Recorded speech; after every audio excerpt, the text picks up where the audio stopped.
इतने ही टॉपिक पढ़ करके बोर्ड एग्जाम में 95% तुम ला सकती हो। सारे टॉपिक से जो बोर्ड एग्जाम में बार बार रिपीट होते रहते हैं। पीओपी के निर्माण की विधि भी बोर्ड एग्जाम में पूछा जाएगा, यानी इस चैप्टर से बेटा 4 से 5 अंक आपके पक्के, क्योंकि ये हर साल पूछा जाता है। क्योंकि मानव नेत्र की संरचना तो बहुत कम पूछता है, लेकिन दृश्य दोष हमेशा पूछता है। मैक्सवेल का नियम, मैक्सवेल का दक्षिणावर्ती हस्त नियम भी बोर्ड एग्जाम में पूछा जाता है 4 मार्क्स में, या फिर ये 4 मार्क्स में पूछा जाएगा। प्यारे बच्चों, आज हम बात करने वाले हैं संपूर्ण विज्ञान के सबसे ज्यादा महत्वपूर्ण अध्याय और साथ ही साथ उनके टॉपिक्स। बस इतने ही टॉपिक्स आपको पढ़ने हैं और मैं वादा करता हूं इतने ही टॉपिक पढ़ करके बोर्ड एग्जाम में 95% तुम ला सकती हो। अगर साल भर तुमने कुछ भी नहीं पढ़ा, लिटरली अगर तुमने कुछ भी नहीं पढ़ा, बस इतने सारे टॉपिक्स पढ़ने हैं जो आज मैं बताने जा रहा हूं, इतने से ही तुम्हारे बोर्ड एग्जाम में बहुत ज्यादा बेहतरीन अंक हासिल होने वाले हैं। और एक बात, ये बात जान लो कि ये वो सारे टॉपिक्स हैं जो बोर्ड एग्जाम में बार बार रिपीट होते रहते हैं, बार बार आते हैं, हर साल आते हैं। बात करते हैं पहले चैप्टर की, तो इसमें से सबसे ज्यादा जो पूछा जाता है वो है हमारे अभिक्रिया और उनके प्रकार। तो संयोजन अभिक्रिया और अपघटन, जिसे हम लोग वियोजन अभिक्रिया कहते हैं, ये सबसे ज्यादा पूछे जाते हैं। विस्थापन, द्विविस्थापन और रेडॉक्स अभिक्रियाएं भी बोर्ड एग्जाम में पूछी जाती है, लेकिन इनमें से संयोजन और अपघटन, जिसे वियोजन भी कहते हैं, ये बोर्ड एग्जाम में सबसे ज्यादा पूछे जाते हैं। दूसरी बात, समीकरण को संतुलित करना, यह तो आपको हर एक सेट में देखने को मिल जाता है। 2 मार्क्स का क्वेश्चन यहां से आता है। हां, कभी कभी होता है कि इस चैप्टर में रासायनिक अभिक्रिया एवं उसका प्रकार को ढंग से पूछ लेता, कहता है भैया विस्तार से बताओ, तब ये 6 मार्क्स से पूछा जाएगा। अदरवाइज ये 2 या फिर 4 मार्क्स में ही क्वेश्चंस यहां पर आते हैं, लेकिन हर साल यहां से क्वेश्चंस आता ही आता है, इस बात का ध्यान रखना। और एक बात जान लो कि मैं लगातार 4 साल से बेटा यूपी बोर्ड में टॉपर देते आ रहा हूं, और मैं फिर से कह रहा हूं, जो बात मैं बोलूंगा बस उतना ही कर लेना। इस बड़े भैया पे भरोसा करना, गारंटी साथ कर दे रहा हूं, बोर्ड एग्जाम में तुम टॉप करोगे। फिर अम्ल क्षार एवं लवण की बात करते हैं। यह चैप्टर भी बेटा बोर्ड एग्जाम में बहुत ज्यादा इंपॉर्टेंट, क्योंकि इस चैप्टर से दीर्घ उत्तरीय प्रश्न आते हैं। कब? जब वो बेकिंग सोडा, वॉशिंग सोडा और ब्लीचिंग पाउडर के निर्माण की विधि पूछ लेता है। ये तीनों टॉपिक 6-6 मार्क्स के हैं। अब ये नहीं कि तीनों इकट्ठा आ जाएंगे, नहीं, कभी हो सकता है बेकिंग सोडा पूछ ले, वॉशिंग सोडा या फिर ब्लीचिंग पाउडर, लेकिन ये 3 ऐसे टॉपिक्स हैं जो 6 मार्क्स में पूछे जाते हैं। उसके बाद आता है हमारा पीएच का महत्व, अम्ल क्षार और उसके गुण, ये भी पूछा जाएगा। ये बहुत ज्यादा इंपॉर्टेंट चैप्टर है। इसके बाद बात करते हैं धातु एवं अधातु की। तो ये टॉप चैप्टर जो है ना, बहुत ज्यादा इंपॉर्टेंट नहीं है, इससे कभी कभी कुछ रिएक्शंस पूछ लेता है बस। और उसके बाद संयोजकता, हाँ, इस चैप्टर में हमारा धातुओं की क्रियाशीलता जो है ये थोड़ा सा इंपॉर्टेंट है। यहां से कभी कभी क्वेश्चन से पूछ लेता है कि भैया कौन ज्यादा अभिक्रियाशील है, कौन कम अभिक्रियाशील है, बस इतना ही, इससे ज्यादा कुछ नहीं। यानी इस चैप्टर से केवल 1 या 2 मार्क्स के क्वेश्चन ही पूछे जाते हैं। नेक्स्ट चैप्टर की अगर बात करते हैं कार्बन एवं उसके यौगिक, तो केमिस्ट्री में अगर मैं पूछा जाए कि सबसे महत्वपूर्ण चैप्टर कौन सा है, तो मैं कहूंगा वो ये है, चौथा चैप्टर कार्बन एवं इसके यौगिक, पूरे केमिस्ट्री का सबसे ज्यादा महत्वपूर्ण। और यहां से लघुत्तरीय और दीर्घोत्तरीय प्रश्न भी पूछे जाते हैं। उसमें से हमारा क्या बोलते हैं, सहसंयोजक बंध, इससे क्वेश्चंस आएंगे। श्रृंखला शाखाएं, वलय बेटा अब आपके सिलेबस में नहीं है, तो हमें यहां पे नहीं ध्यान देना। कभी कभी इसमें से बेंजीन पूछ लेता है, लेकिन बहुत रेयर केस हो सकता है, शायद कभी पूछ ले, बट अब ये यहां से नहीं क्वेश्चन आने वाले हैं। कार्यात्मक समूह से क्वेश्चन आपको डेफिनेटली देखने को मिलेगा। कार्यात्मक समूह से जैसे हमारा OH है, CHO है और COOH है, तो मतलब यहां से क्वेश्चन पूछ लेता है कि भैया ये क्या है, इनका क्या नाम है।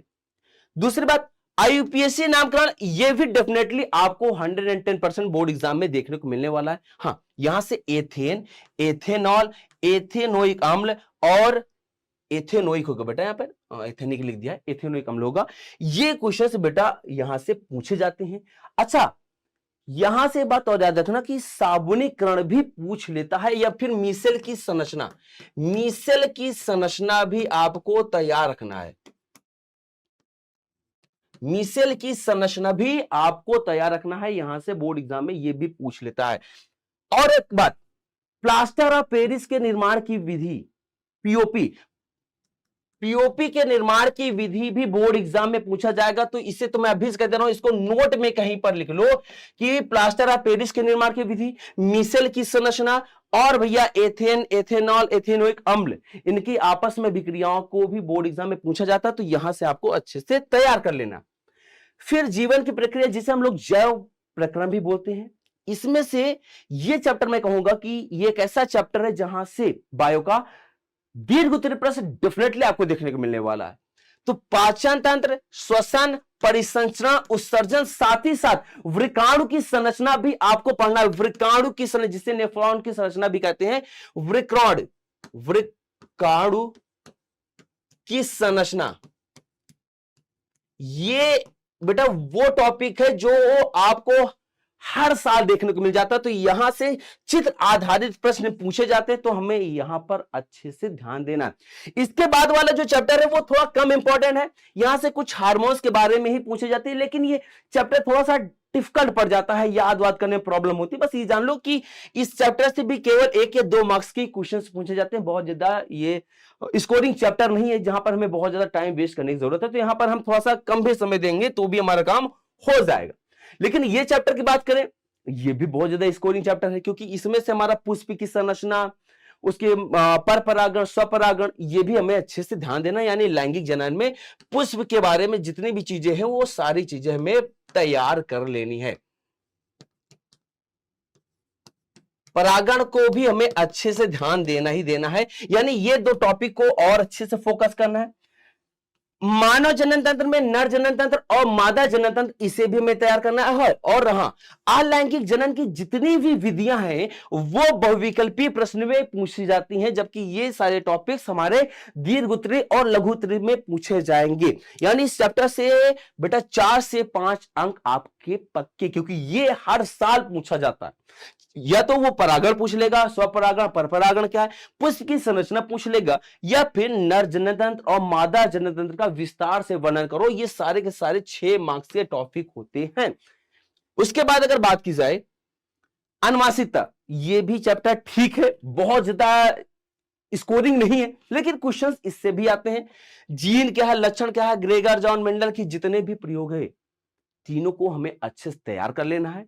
हां, कभी कभी पूछ लेता है, लेकिन ये चैप्टर भी ठीक ठाक है, 2 से 4 मार्क्स आ सकते हैं क्वेश्चंस, बस ज्यादा नहीं। फिर इसके बाद करते हैं बेटा, ये जो चैप्टर है मैं फिर से कह दे रहा हूं, यहां पे तुम प्रकाश का परावर्तन की डिफिनेशन पढ़ रहे हो, हाँ ये आएगा। फिर से कह दे रहा हूं, इस चैप्टर से आप ये उम्मीद रखो कि यहां से आएगा तो आंकिक प्रश्न ज्यादा आएंगे। ये चैप्टर आंकिक प्रश्न के लिए सबसे ज्यादा जाना जाता है, तो इस चैप्टर में हमें जो सबसे ज्यादा फोकस करना है वो है आंकिक प्रश्न। दूसरी बात, आंकिक प्रश्न हमें तैयार करने के लिए हमें दर्पण के नियम पढ़ने पड़ेंगे, दर्पण के द्वारा और लेंस के द्वारा प्रतिबिंब बनने के नियम, क्योंकि जब यहां पर हम लोग आंकिक प्रश्न सॉल्व करते हैं तो वहां पर वो इमेज के बारे में पूछ लेता है कि उसकी प्रकृति क्या है, वो उसका आकार क्या है, सारी चीज पूछ लेता है। यानी आपको दर्पण के द्वारा प्रतिबिंब बनने के नियम और लेंस के द्वारा प्रतिबिंब बनने के नियम हमें अच्छे से पढ़ना है। दूसरी बात, और सूत्र और फोकस, दूरी, प्रतिबिंब के प्रकार, ये तो हमें पढ़ने पड़े, क्योंकि यहां से न्यूमेरिकल वाले क्वेश्चंस आते हैं। तो ये चैप्टर भी हम लोग 6 मार्क्स या फिर 4 मार्क्स में लेकर के ही चलेंगे, यानी इंपॉर्टेंट चैप्टर है, वेरी इंपॉर्टेंट चैप्टर हम इसको रखते हैं। फिर बात करते हैं बेटा मानव नेत्र और रंग बिरंगा संसार, ये चैप्टर भी भैया ठीक ठाक है। हाँ, क्योंकि मानव नेत्र की संरचना तो बहुत कम पूछता है, लेकिन दृश्य दोष हमेशा पूछता है, हर साल पूछता है। 7 सेट में से डेफिनेटली, फिर से कह दे रहा हूं, 7 सेट में से कोई ना कोई ऐसा भैया होगा जहां पर इस चैप्टर में क्वेश्चन पूछे जाएंगे। उसमें से दूर दृश्य दोष, निकट दृश्य दोष, ये दोनों ऐसे टॉपिक है जो 6 मार्क्स में पूछे जाते हैं, यानी यहां से 6 मार्क्स आपके कंफर्म हो जाएंगे इन दोनों टॉपिक को अच्छे से कंप्लीट करने के बाद। उसके बाद इंद्रधनुष आपको अच्छे से तैयार करना है, प्रकाश का प्रकीर्णन क्या होता है ये भी आपको अच्छे से प्रिपेयर करके चलना है, क्योंकि ये आपका शायद 4 मार्क्स में और ये भी आपके 4 मार्क्स या फिर 2 मार्क्स में पूछा जा सकता है। तो बढ़िया आसान चैप्टर है, थोड़ा सा बस ध्यान देना है, ये तैयार हो जाएगा। विद्युत वाला चैप्टर भी आंकिक प्रश्न के लिए बहुत ज्यादा इंपॉर्टेंट है, यहां से आंकिक प्रश्न पूछे जाते हैं, प्रतिरोध वाले पूछे जाते हैं, तो हमें यहां पर अच्छे से ध्यान है। समतुल्य प्रतिरोध, प्रतिरोध श्रेणी और समांतर क्रम संयोजन, ओम का नियम। अच्छा एक बात और है, इस चैप्टर में मैं अभी से कह दे रहा हूं, सभी बच्चे इस चैप्टर के जितने भी सूत्र हैं उसको तैयार करना है। साथ ही साथ जो मात्रक होते हैं, हमें मात्रक और सूत्र तैयार कर लेना है। ये एक एक नंबर में बहुविकल्पीय प्रश्न में पूछ लेता है। कहीं पर एक सीट तैयार कर लेना, सारी चीजें नोट कर लेना, नहीं होगा तो मैं एक सीट प्रोवाइड कर दूंगा सूत्रों की। आपको बस इस बात का ध्यान देना। अंकीय प्रश्न यहां से भी बहुत ज्यादा पूछे जाते हैं। इस चैप्टर की बात की जाए तो यहां पे चुंबकीय क्षेत्र रेखाएं, फ्लेमिंग के बाएं हाथ का नियम, बस, और साथ साथ हाँ मैक्सवेल का नियम, मैक्सवेल का दक्षिणावर्ती हस्त नियम भी बोर्ड एग्जाम में पूछा जाता है 4 मार्क्स में, या फिर ये 4 मार्क्स में पूछा जाएगा, इस बात का ध्यान रखना। तो ये भी चैप्टर इंपॉर्टेंट है। फिर है हमारा आखिरी चैप्टर, हमारा पर्यावरण, ये खाद्य श्रृंखला और खाद्य जात, साथ ही साथ हमारा अपशिष्ट प्रबंधन। ये टॉपिक बोर्ड एग्जाम में 4 मार्क्स या फिर 5 मार्क्स यहां से कंफर्म है। बहुत छोटा चैप्टर है, 1 से 1.5 घंटे का चैप्टर है, बस इतने में कंप्लीट कर लोगे, बोर्ड एग्जाम में तुम्हारे 4 से 5 अंक एकदम से कंफर्म हो जाएंगे। अब मैं आपको एक थोड़ा सा होमवर्क दे रहा हूं, आपको क्या करना है, आपको जितने भी सूत्र याद हैं कमेंट सेक्शन में सूत्र कमेंट करके जाना ही जाना है। जितने भी सूत्र आपको याद हैं पूरे फिजिक्स के और रसायन विज्ञान के जितने भी फॉर्मूला आपको याद है, कमेंट सेक्शन में जरूर कमेंट करके जाना। इससे क्या होगा कि आपका रिवीजन हो जाएगा, साथ ही साथ जो अन्य बच्चे होंगे वो भी तैयार कर लेंगे या फिर वो नोट कर लेंगे। तो प्यारे बच्चों, आज की क्लास यहीं पर, मिलते हैं नेक्स्ट वीडियो में। तब तक के लिए नमस्कार, राधे राधे, जय हिंद।